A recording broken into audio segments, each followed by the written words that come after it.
Sisimplihan ko na lang, sister. Huwag na natin pagtagalin. So, lubos mo na ngayon na tinanggap at nakilala talaga kung sino yung Diyos. Sino na nga siya?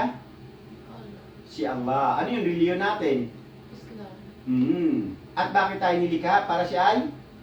Sambahin. Alhamdulillah. At tayo nilikha niya bilang mga Muslim tayo, sister. Maliwanag? So, alhamdulillah. O, yun lang ng simple, sister. At dahil nga kanina, alhamdulillah, habang nakikinig ka sa mga paliwanag ko, umiiyak ka na ng umiiyak dahil alam mo na talagang damang-dama mo na ito sa puso mo. So, tanggapin mo na, sister. Huwag na natin pagtagalin pa. Okay, sister?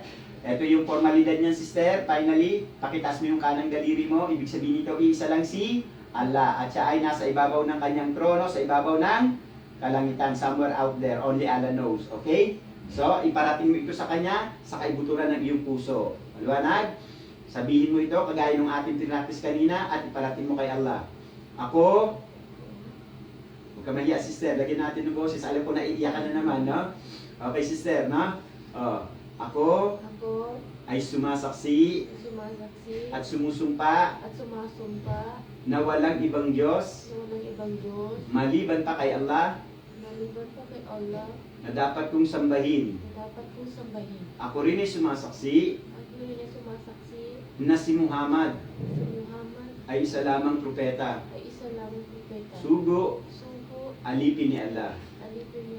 Ako rin ay sumasaksi na si Jesus, anak ni Maria, ay isa lamang propeta. Sugo, alipin ni Allah. Asyhadu Allah ilaha illallah wa asyhadu anna Muhammadan abduhu wa rasuluh wa asyhadu anna Isa ibnu Maryam Abdullahi wa rasuluh. Allahu Akbar.